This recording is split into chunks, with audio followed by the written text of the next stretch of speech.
Hey, salespreneurs, welcome back. For those of my software sales B2B rep friends out there, this one's for you. If you've been missing out on some of the motivational salespreneur stories about reps quitting their W-2s, starting their own business, this is going to be a beast of an episode to start the year off with. Ty Mumford quit his W-2 job as an AE 6 months ago so that he could go grind tree stumps. Basically got the idea off a podcast and went all in. So Ty and I are pretty good friends. We go back a ways. So this is a really fun one. Anyway, heading into 2025, I'm going to be dropping 1 to 2 of these a month. Last fall got kind of crazy. Marathon training, chasing quota, church, and all that stuff kind of got in the way. But I just want to keep this super top notch because I feel like there are just so many sales reps out here that are looking for side hustles, entrepreneurial opportunities, no matter like where you are in that journey. I think this is just like very inspiring for me and for other individuals who are doing that. So anyway, Ty, dude, we got a ton to get into. So like, let's just go. But Heck yeah. I want to start off, just let you intro yourself. Yeah, absolutely. So, the name's Tyler Mumford. I live in Provo, Utah. I was in tech sales I went to BYU here. I was tech sales for about 3 to 4 years, working for a few different companies in the B2B SaaS sales space. Um, uh, I don't know what else. So I started working with you, Clay, at our first job. We both went to another company after that, and then about 6 months ago, got the idea from a podcast, kind of what you mentioned, for a stump grinding business, and went all in. Awesome. Yeah, I mean, you have a background in tech. I think you did door to door too. Like a lot of people here in Utah, you go and knock doors, sell pest Yep. control. Been in the tech thing. Um, I feel like even now, starting with the new year, I keep seeing even more posts of sales reps starting their own business or doing something. I think I saw some guy the other day doing these saunas or these cold plunges that he's building in people's houses and Yep. stuff. So I feel like there's definitely a trend there. I guess I'm curious what made you want to explore starting your own business. I know you talked about like buy then build and stuff. I mean, we've talked about this a ton, Yeah. but just curious for like other people listening, like what made you want to leave your W-2 and like actually do your own Yeah, thing? that's a great question. I've wanted to do it for a few years. So I've had a few posts on LinkedIn recently kind of pop when I've posted about this news, and a lot of people are like, "Wow, it's so admirable. You took so much action so fast." And that, yeah, that might be true with this one business idea, but there's been a lot of years of, like, I wouldn't call it cold feet, but it is kind of cold feet, where I just had a lot of things that interested me outside of tech. I'd always wanted to do something on my own. I felt like I wanted that. Um, Control slash control is not really the right word. I just wanted to dictate my own future a little bit more. I felt as a sales rep, there was a lot of things that I could control for sure. Like, you can work hard, do your cold calls, follow up well, have great demos. Like, there's all those things that you could do very well. With there still being a lot that you can't control. You can't control a lot about the product. You can't control a lot about support. And yeah, I really wanted to go build something on my own that I had control over, and that I felt like I could pull different levers and sink or swim on my own. So that's kind of what's driven me to entrepreneurship over the past few years. As you mentioned, I found entrepreneurship through acquisition is like the first thing that I found. It's super cool sounding. There's some awesome stories there of people buying businesses and running them. Um, I'm younger, and I don't quite have the capital that you hear of certain people in some of those podcasts. And so, after going down that rabbit hole for a while, I've looked into service franchises, which I'm still super interested in. And finally, I don't know why this idea just hit me. I was when I was listening to a podcast, it just hit me right, I guess. And yeah, kind of just took off with it. Yeah. Well, I like that first part that you mentioned about like some people like saw your post and it's like kind of seems like this overnight thing where really like I've known you for the last couple of years and we've been talking about this and you were putting in a lot of work researching businesses to buy, going under LOI. Like there's a lot of things I think that people don't see that you were doing, that you were actively meeting with franchises, bankers, loan officers. Uh, you know, there's a lot of things that you were doing leading up to this and like actively putting in the work.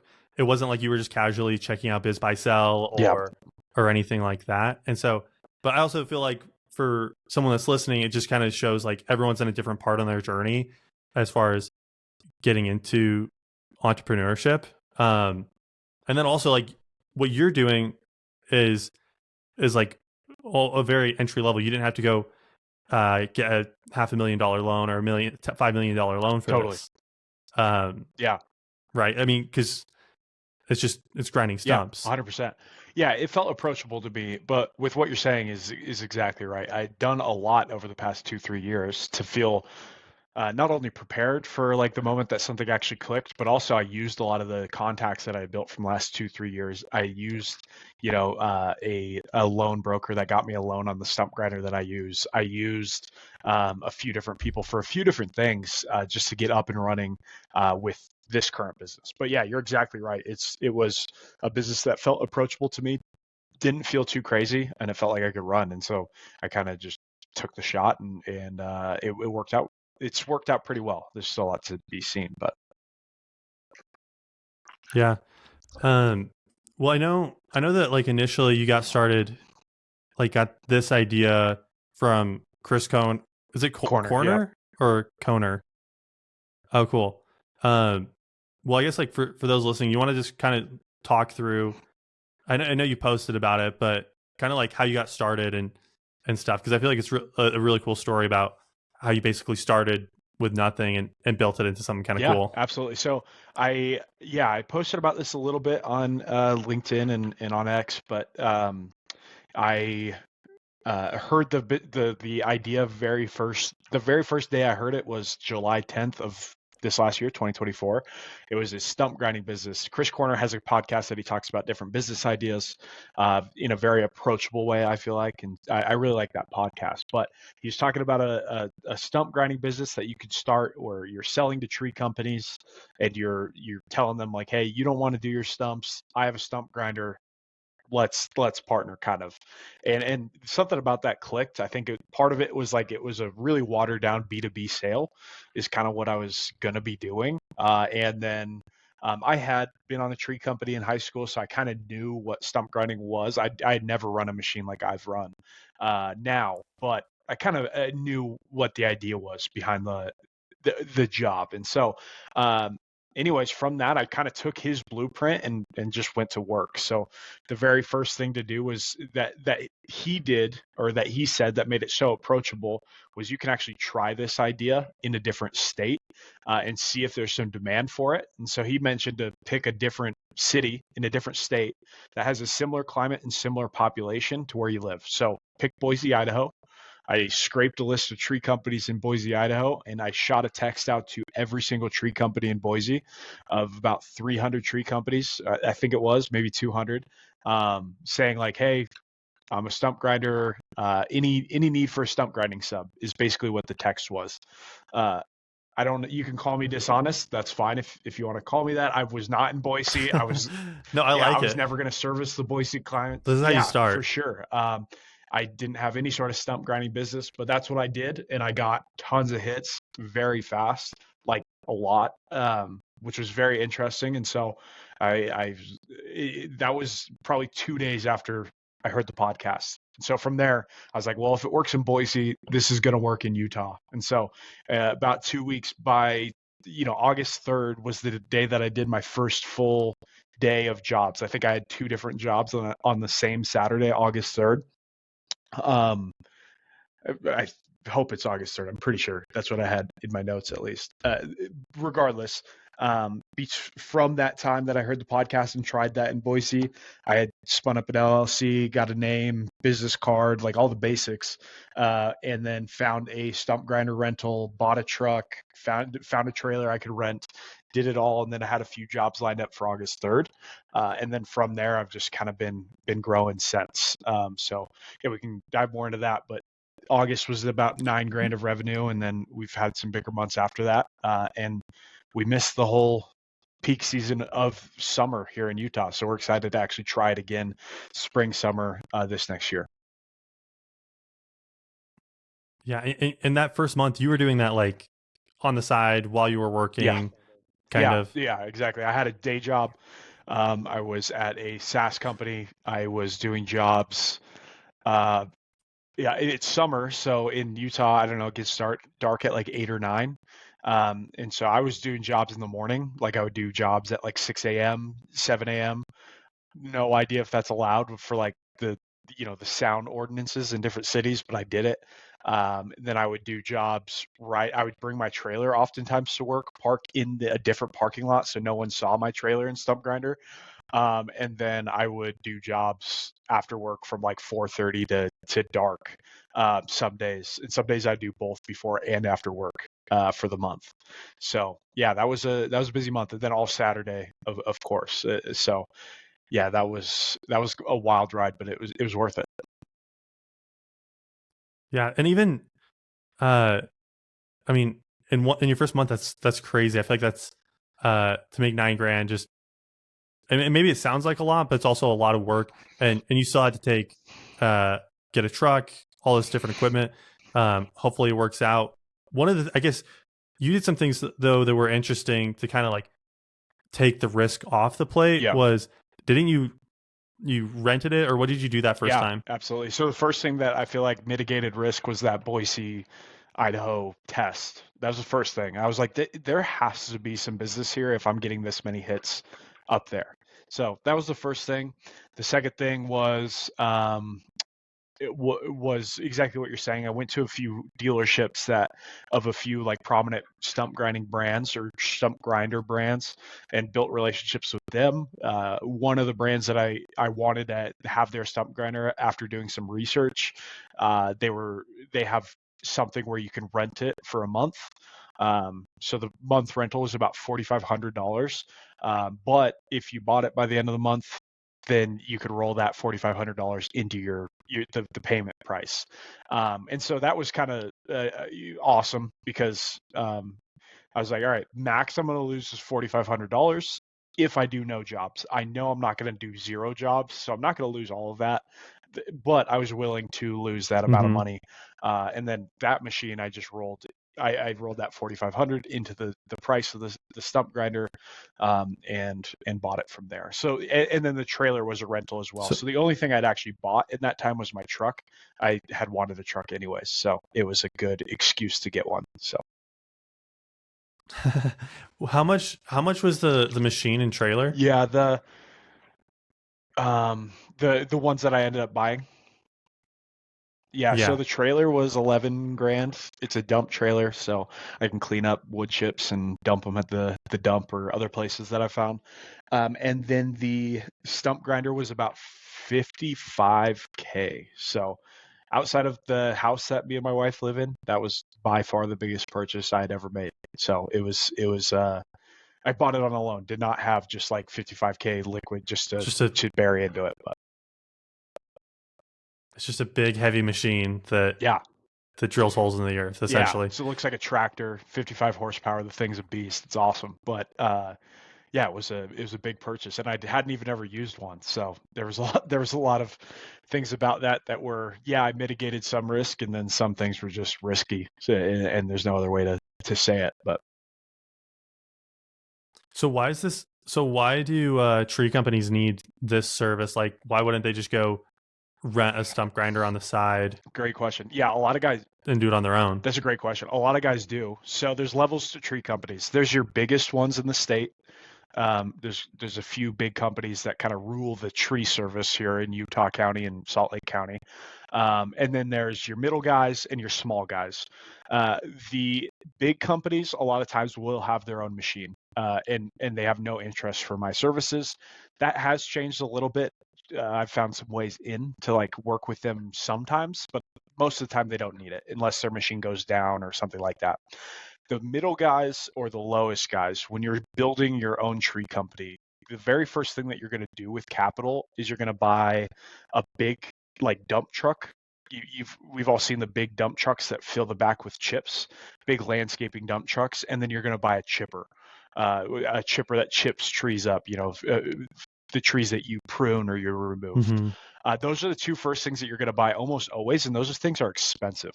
Like a big dump truck and a big chipper, you're looking at, I mean, big chip. Like how much? I think big good chippers are, don't quote me on this, but 100 grand plus for sure. And then a big Mm-hmm. dump truck, you're looking at, if it was like an F550 or something like that, I think you're also like pushing 100, depending on how new you bought it and stuff.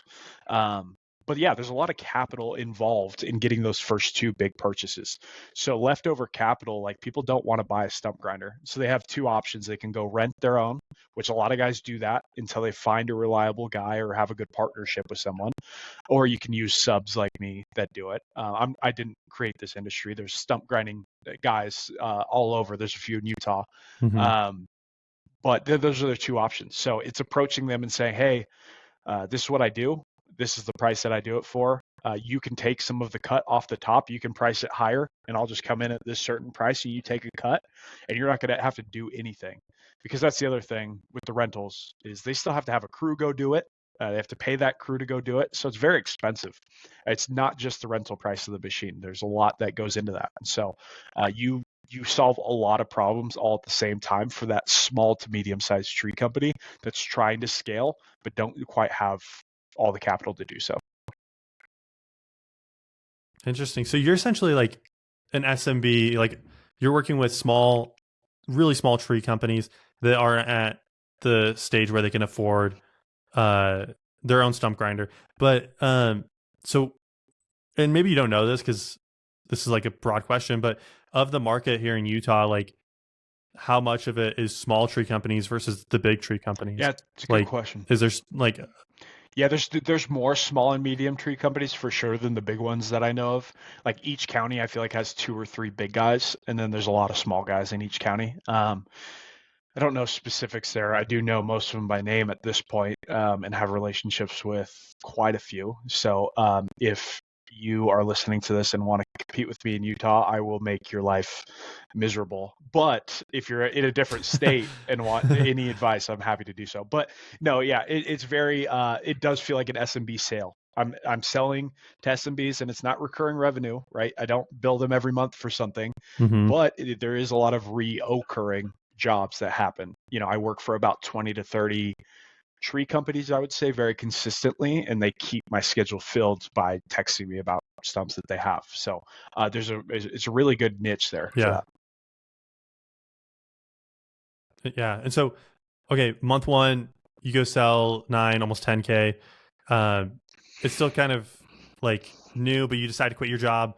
Um, what did growth look like after that? Because like obviously you're going into the down Yep. season and you quit your job. What has it been like since you quit your job as far as like growth and like different things that you're doing in the Yeah, business? absolutely. So month one, yeah, you're exactly right. I'm looking at my spreadsheet right now. It was about 9. Month two was September, which was like the end of peak season. So I felt like I grew crazy fast that month, which was awesome. It was just a ton of work, but I did 18 grand. So in month two. And then from there, I had an October that wasn't quite that high. Um, Let me see here. I had an October that was, I don't know if it's okay to share these numbers, but I'm going to just share them directly. I don't really care. Um, I had 15 grand in October, and then November was a little bit lower. I think it was like 10 to 12. December was lower than that. It was like 6. And then this month I've done 3 so far. So uh, that's as honest as Which I can is be. which is January Yeah, 10th exactly. Yeah, in like the dead of winter in Utah, where we have snow, we have hard ground, which makes it yep, hard to deal with. yep, Um, a lot of those services are kind of like drying up right totally. now. November, But December, January, February, I had penciled at 0. So anything that's not 0, and a few of those months were well above 0, has been a huge win because I didn't know what to expect for the winter. well, it's also nice too because I think your wife's working Yeah. too, and so I imagine that kind of like levels some things out for you guys. But aside from that, like what do you guys what are you doing to prep for like the busy season? We haven't even talked about this yet, but like, what are you doing to prep to like have a big next year? Because I know you're kind of doing like solo, like it's just you, but like, Yeah, are you doing anything else to make this like a really big year? it's a good question. As of right now, all of my time not spent doing jobs is spent selling to companies and treating it exactly like I did in tech, where it's building relationships, walking onto guys' yards and talking with them. What's that? What's that look like? Yeah, there's Are you just like, a lot of texting, a lot of calling, and then guys that I can find, like if they have a public address online, not every tree company does, because some of them can be run out of people's houses or whatever. Like my company, for example, won't have my address on Google. But if they have some sort of yard or something with an address, I'll show up directly to their address, especially the big companies, introduce myself, shake hands, talk to them, just be a normal human, and then kind of just see if they need any or have any use for your services. And doing that, I've gotten great responses. Even guys that are like, maybe not going to use me, they really respect you showing up, talking with them, and getting yourself out there. So that's all my extra time is spent doing, is doing that, so that hopefully, instead of 20 and 30 tree companies, I can have 30 to 40 to 50 tree companies that use me consistently. I feel like that will make my year the biggest next year. Outside mm-hmm, of that, I do want to hire someone in the spring, I think, and ideally getting another machine, truck, and trailer. There's just capital involved with that, so I want to see how much I can drum up to support that. But that would be the second thing, is having a second truck and trailer and stump grinder, so that I can have a guy in the truck doing my normal route, and then when I need to be out there as well, I could do that. And I think that's the next step. It's just hard to know, because I haven't done it for a full year yeah, yet, how busy it's going to be. But yeah. That's interesting how like showing up in person is very different because in tech we do everything behind a computer. yeah, Like I don't really talk to people. I mean, we've actually where I work, we've transitioned to doing more in person stuff where we'll host events and go shake hands and stuff because I think people like it a yeah, lot more. But I mean, you and I both know Jordan Sargent. He was on the podcast and he basically does the same thing where it's like a B2B service. So he's selling to other companies. He'll just show up and say, hey, like, because he does the yep, striping, right? And he'll just say, hey, do you want your parking lot striped? Okay, cool. Here's how much we charge. It's not a recurring thing, but he gets to know the business owners and they respect because you're actually yeah, out there. And so that's interesting. I also feel like people in the trades, like, I don't know, it's very yeah, different, yep, right? Culturally and stuff like that, being able to show that you're not scared to get your hands dirty and help out and speak their language and yeah, stuff. I'm sure I'm sure that's been different too. It's just like having guys um like the way they talk is different and totally, stuff. hugely different. It's awesome. I respond to it very well. It's not for everyone. I think part of it was I grew up in some of these kind of jobs and around some of these kind of people, that I feel more at home, honestly, doing that than some of the BS that you get talking to people in the tech sales world, because I don't feel like in some of that buttoned up business setting that you get the real thoughts of people always. And when I roll onto someone's yard, or when I roll onto someone's job and sub behind them, and that job just went real bad and they're pissed off, like they'll tell you exactly what they're thinking and exactly why they're thinking it. They won't hold a punch, and they'll tell you if you mess up. They'll they'll be on you. But at the same time, if you do good work, like they'll be very loyal to you and like stick up for you. So I just love it, because you just know what people actually think, and they don't. Yeah, I don't feel like people are hiding their true selves, which is really fun. Yeah, no, that's actually really interesting because a lot of times on the computer, somebody can like look one way, but it's really hard to read between as a Zoom Yep. screen as to what someone's thinking.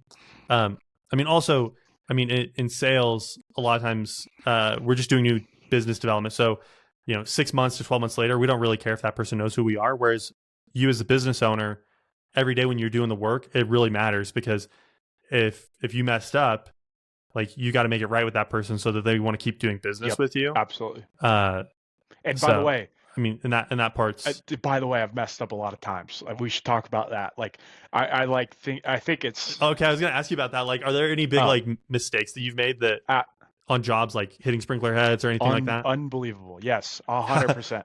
That's the biggest thing that I try to like. I've had a couple hundred people slide into my LinkedIn DMs, like, dude, this sounds so awesome. It sounds like you scaled so fast. And yes, I may have scaled fast and quit my job fast, mainly because I don't even know if that was responsible. I just wanted out of tech, so like I just forced myself out. Um, but it was not a linear straight line path. So like I can share a laundry list of failures, but the first day showing up using a stump grinder, I had 3 stumps at this one job. Never used a stump grinder in my life. That job took me like 5 hours. That job today would have taken me an hour. So I mean, like that was the first one. That was not a. Did it take a long Go time? ahead. Why did it take you a long time? Did it take you a long time because you just like didn't know what you were Oh yeah. doing, or like you like messed up, No, or? so my machine revs up and down its RPMs, and so I actually couldn't get my machine into the trailer at my yard the first day that I was driving it around, and I called the guy at the dealership thinking something was wrong with the machine, and he was like, "Dude, did you rev it up? Did you up the RPMs to climb it into your trailer?" And I was like, "What do you mean?" And he's like, "Yeah, click this button, dude." And I was like, "Oh shoot." Had no idea. So I couldn't even get the thing in the trailer the very first day. Called the guy, figured it out, got it in the trailer, got it there. Once I got it to a stump, yeah, I had no idea. Like, I mean, there's some buttons and some labels, but I had no idea how to use this thing. And so yeah, just figuring out how to use my machine took me a long time. I guess that's not really a failure, but that's like a growing pain. Um, I'd never towed a trailer before. So I spent like 5 hours on a Saturday trying to figure out how to back up a trailer in a parking lot through like different cones that I would set up. Like, I don't know anything about this stuff. Like, I really didn't. This was not anything that I knew before. And then carrying forward, I've hit private electric lines, not anything from the city, thankfully. If you're a responsible stump grinder, you blue stake everything, so you get the city to come out and mark water lines and electric lines and gas lines and all that. But what they don't mark is anything private. So private would be sprinkler lines, would be if you have an electric line going to your back shed, because your back shed's like a home office. That's what this Mm-hmm. family had. They didn't tell me about it.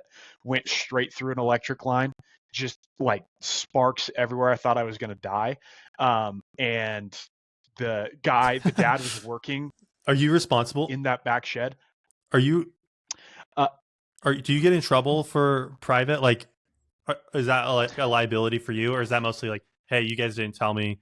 Like, how am I supposed to know that that's there if you don't tell me, kind of that's pretty thing? much Or how the conversation went. I did it in a tactful way, and now I'm like a lot better at pre-saying some things to customers, if that makes sense, before you ever hit anything. But I didn't know it at the time, so that was not something we talked about. They were cool gladly, and they did not make me pay for the repair. I don't think it was going to be a crazy repair. An electrician just had to come in and rerun a line through there. But yeah, regardless, that happened. Let's see, I've hit 3 or 4 sprinkler lines, I think. The the one that was the worst was at a like townhome complex for an HOA. I went right through a sprinkler line. The sprinkler line looked like it was a waterfall, like so much water pressure, and it was like jam going and going into someone's window that was open. So they got a ton of water in their house that I helped them dry up. It wasn't oh like man, flooded, like there was no insurance claims or anything, luckily. But I didn't know how to shut off I know how to shut off sprinklers at a private house now, but at like a townhome, I had no idea where the valve was, and it was just a nightmare of a few hours. Um, yeah, I'm trying to think what else. I mean, I've almost tipped my machine you're getting out of the becoming trailer. Like, I've done everything wrong so far, like so many things wrong. But I have done some revenue while doing it, so I feel proud of that. that's crazy. It almost seems like you've become a contractor too, like having to know all these different things as far as like how sprinklers work, like an electric line pops, how do you go turn off the power so it's not dangerous Yeah. and stuff. How big is the machine that you're moving? Like, I feel like it'd be kind of freaky because I we redid some work on our basement like a year and a half ago, and I had to cut the concrete out, and it was like really freaky because I had this big machine and I wasn't sure how much pressure can I put on the saw blade without like having it, break off, Yeah. or am I going to break the machine and stuff? And I feel like I'd be worried like the same thing with uh with the stump grinder is like, how do you know if it's enough pressure, or Yeah. like what to do with the machine? Yeah, concrete saws are insane. Those are scary machines. This one, I wouldn't categorize it as scary. There are definitely, it's a very powerful machine and you need to be careful with it. After you use it once or twice, it is not crazy to use, but it is like a 3,500 pound machine. It literally looks like a small tractor. You can't sit on it. The controls are on the side of it, so you walk beside it as you're moving it forward, moving it back. It has wheels, so it drives itself with you controlling it. And then it has a big cutter head up front that like slowly kind of chips away in a very strategic fashion, if you will. Like these machines are built to do one thing and one thing only. If anyone's listening to this and has never seen one, just look up like a stump grinding video on YouTube, Instagram, TikTok. There will be a guy grinding a stump there, and yeah, it's a very niche machine. But yeah, it's big. It's a no joke thing to be bringing around, and there's some danger that can there's dangerous things that can happen if you're not smart with city lines and things like that. So it's you have to be at least a little bit careful. Yeah. Well, and like when I rented a concrete saw, I just went to the Home Depot and did that. Is there any reason why somebody couldn't do the like compete with you or do the same thing with like something from a Home Depot, like for a couple $100 go rent a stump Yeah, grinder? great question. Um, or like, is there an actual advantage to like your equipment? Yeah, if you're a homeowner going to go to Home Depot, they have stump grinders. The one that's a little bit bigger there, that's on tracks, is usually like a 29 horsepower machine, and mine's a 55. So if you're just knocking out really small little stumps in the yard, go rent that Home Depot machine. Honestly, you should do that. Uh, there's a cap to where that machine becomes viable.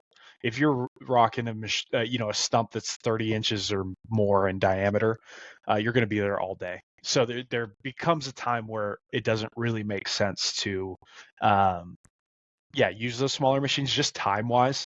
You're going to not only pay for the rental, and then you're going to spend all day doing it on a certain size stump. So the more commercial machines, which mine's like the lower level of commercial machines, there's bigger, more expensive machines than I have, which is crazy. But those are hard to rent. You can't really rent those unless you're an actual contractor with insurance, because they're expensive machines. Mm-hmm. That's crazy.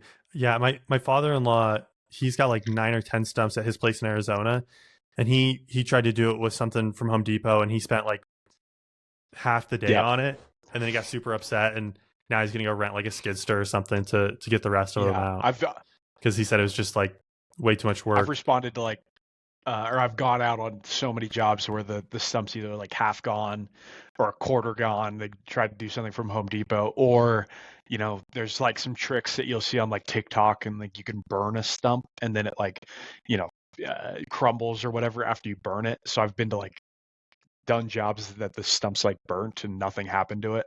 It's pretty funny. There's a pretty varying level of things that people will try to do.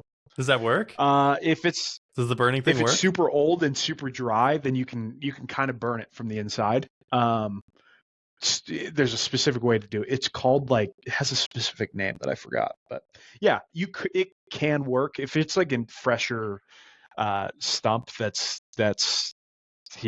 not dry on the inside. Like that's just not going to work at all. Yeah, it's just like packed full of Yeah, exactly. water.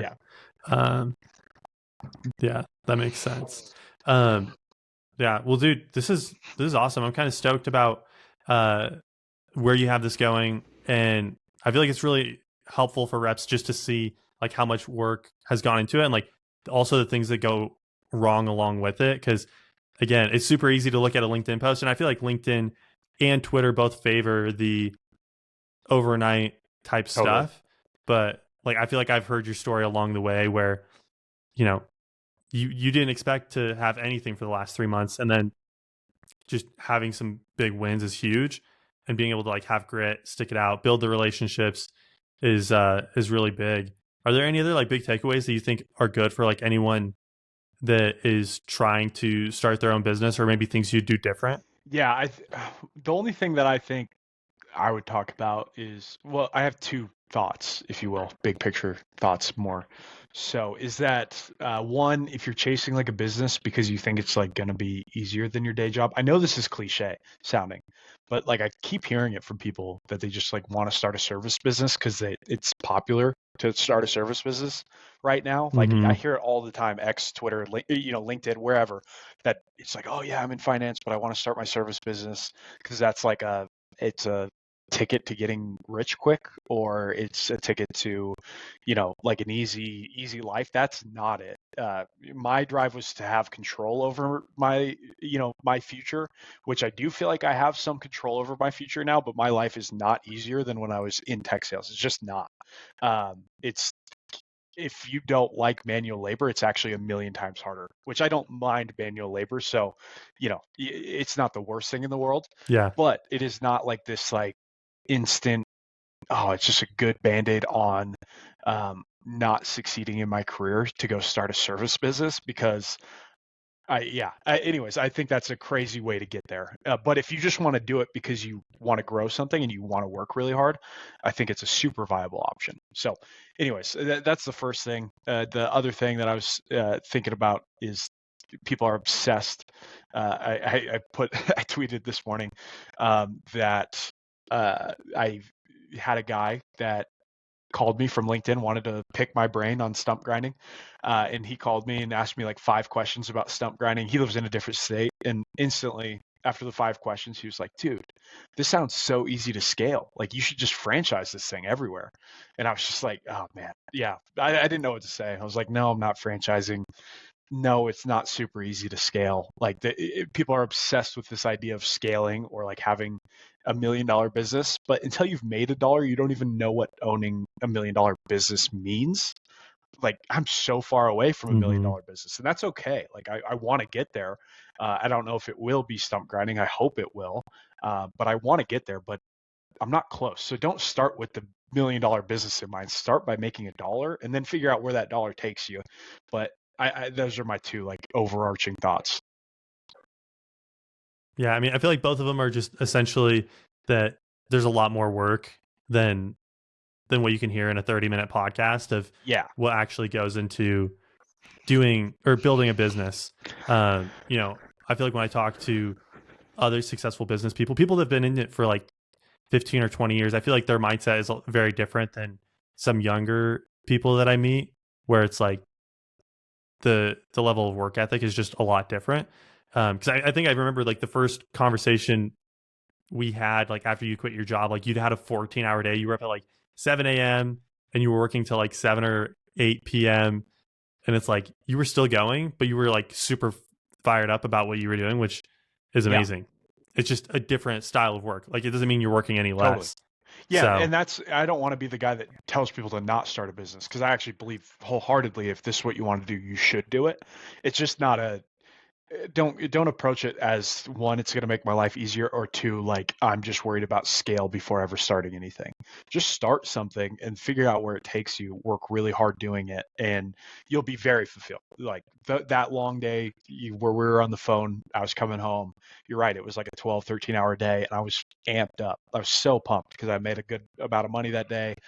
That was my biggest few jobs so far. And yeah, no one could have convinced me that day that this was not what I wanted to do, but it was still a lot of hard work. So yeah. Well, dude, thanks for coming on podcast, Ty. I hope that we can hear from you more in the future. Also, if people want to follow you, I will put the links on your Twitter page, your LinkedIn. I know that you've been pretty good about sharing stuff, so if people want to follow yeah, along, they can find you there. But yeah, thanks, Ty. thanks, man. Appreciate it.